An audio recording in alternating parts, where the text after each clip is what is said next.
Bapak, Ibu, saudara-saudara, warga jemaat GKJ Salatiga Utara dan siapa saja yang merilis YouTube GKJ Salatiga Utara, Shalom. Sapaan majelis kali ini akan mengajak saudara-saudara sekalian merenungkan firman Tuhan sebagaimana yang tertulis dalam Injil Lukas pasal 15 ayat 1 sampai dengan ayat 10. Tapi nanti saya akan baca ayat yang ke-7 saja. Tapi sebelumnya baiklah kita berdoa terlebih dahulu. Tuhan Allah Bapa kami surgawi, pada saat ini kami bersama dengan segenap warga jemaat GKJ Salatiga Utara dalam acara di media ini datang ke hadirat dalam doa. Kami naikkan puji dan syukur kami atas segala kemurahan yang telah Tuhan limpahkan kepada kami dari hari ke hari. Bahkan sampai saat ini Tuhan memberi kesempatan kepada kami semua untuk sejenak merenungkan firman-Mu. Ini tentu akan mendatangkan kekuatan iman kami, memberikan penghiburan dan menjadi kekuatan serta yang membimbing jalan hidup kami di jalan yang benar sesuai dengan kehendak-Mu. Kiranya Tuhan menolong kami agar kami dimampukan untuk menghayati firman-Mu dengan baik dan benar. Demikian kami alaskan dalam nama Tuhan kami Yesus Kristus. Amin.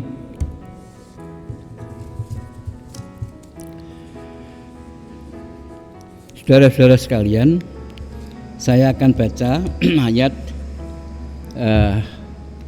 ayat 7 ya dari Injil Lukas pasal 15, yaitu demikian. Aku berkata kepadamu, ini Tuhan Yesus yang berfirman.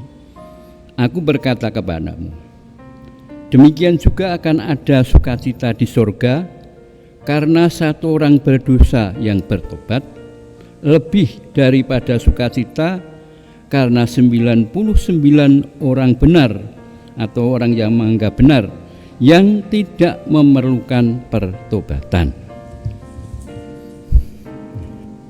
Jadi satu orang berdosa bertobat, ada sukacita di surga. Bapak Ibu sekalian,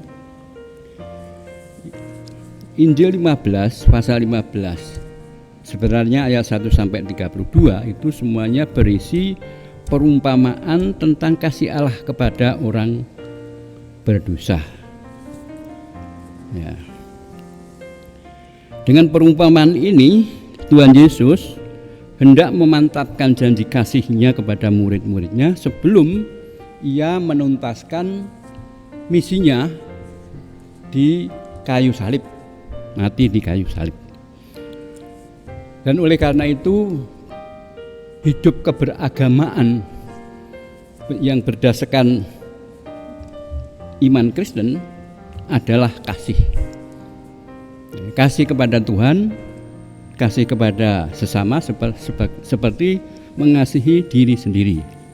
Itu dasar hidup keberagamaan berdasarkan iman Kristen.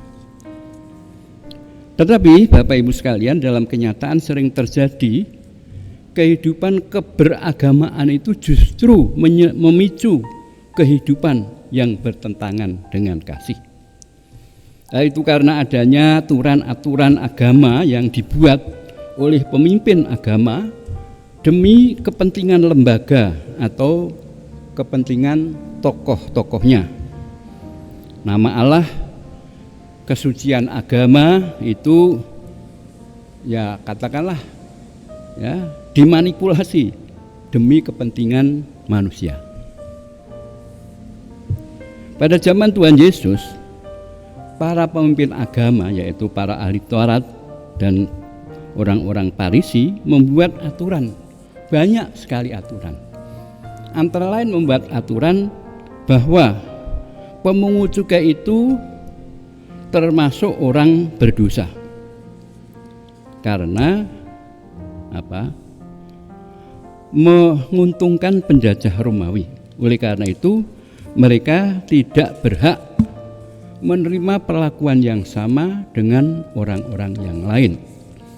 Mereka bahkan tersisih dari pergaulan masyarakat umum. Bapak, Ibu, dan saudara sekalian, dalam bacaan tadi, kalau kita sudah membaca seluruhnya, ya, dalam bacaan tadi Tuhan Yesus menerima mereka, yaitu menerima para pungut cukai itu. Mereka ingin mendengarkan apa yang difirmankan Tuhan Yesus dan ingin mengikuti Tuhan Yesus. Ini artinya bahwa mereka, para pungut cukai dan orang-orang berdosa itu, ingin meninggalkan hidup lama dan memasuki hidup baru. Dengan kata lain, akan masuk dalam pertobatan. Ketika Tuhan Yesus menerima orang-orang berdosa dan para pemungut cukai dan makan bersama-sama dengan mereka, nah ini para pemimpin agama itu, ya, ahli Taurat dan Farisi itu pating kedumel, ya, ia bersungut-sungut tidak setuju para pemungut cukai dan orang berdosa itu diterima Tuhan Yesus, karena itu melanggar peraturan agama buatan mereka. Nah, Bapak Ibu sekalian, ketika Tuhan Yesus mendengar pemimpin agama Yahudi itu berkata, ia menerima orang berdosa dan makan bersama dengan mereka, Tuhan Yesus itu berkata, nah, akan ada sukacita di surga karena satu orang berdosa itu bertobat. Ya. Dan ada ayat lagi yang menguatkan ayat 10. Tuhan Yesus lagi mengatakan begini, aku berkata kepadamu, demikian juga akan ada sukacita pada malaikat-malaikat Allah karena satu orang berdosa yang bertobat. Nah, Bapak Ibu sekalian, dalam perikop Lukas 15 itu menjelaskan bagi kita bahwa misi Tuhan Yesus ke dunia bukan untuk mencari orang benar atau orang yang merasa benar, tetapi orang yang berdosa supaya bertobat. Pertobatan seorang saja itu akan mendatangkan sukacita yang luar biasa. Nah, Bapak Ibu sekalian, firman Tuhan Yesus ini, ya,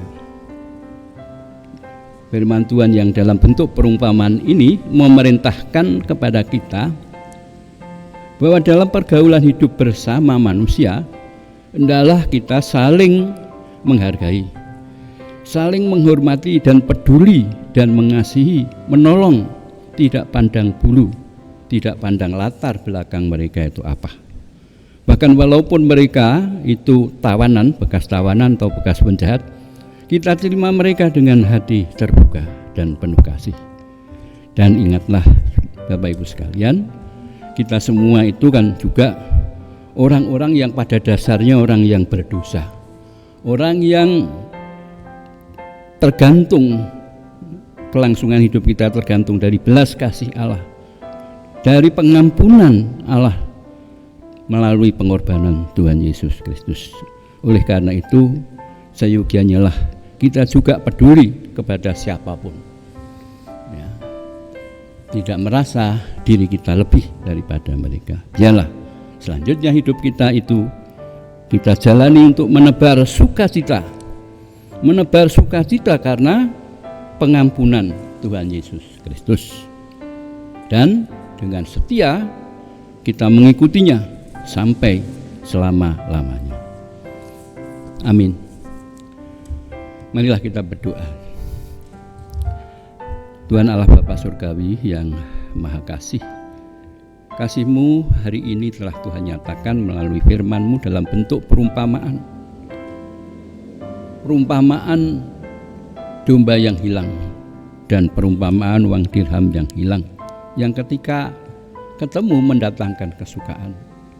Demikianlah juga Tuhan mengajarkan kepada kami bahwa seorang berdosa yang bertobat mendatangkan sukacita di surga, para malaikat bersukacita memuji-muji nama-Mu. Oleh karena itu kami semua yang juga hidup bergantung pada pengampunan-Mu, kiranya kami boleh bersukacita menanggapi orang-orang yang juga menyatakan pertobatannya, dan biarlah kami peduli kepada siapapun yang memerlukan pendekatan, yang memerlukan hidup bersama dengan kami.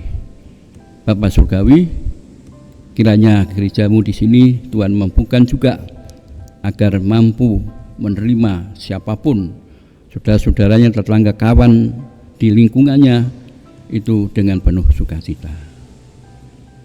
Demikian doa ini kami alaskan dalam nama Tuhan kami Yesus, Juru Selamat kami, yang telah mengampuni dosa-dosa kami.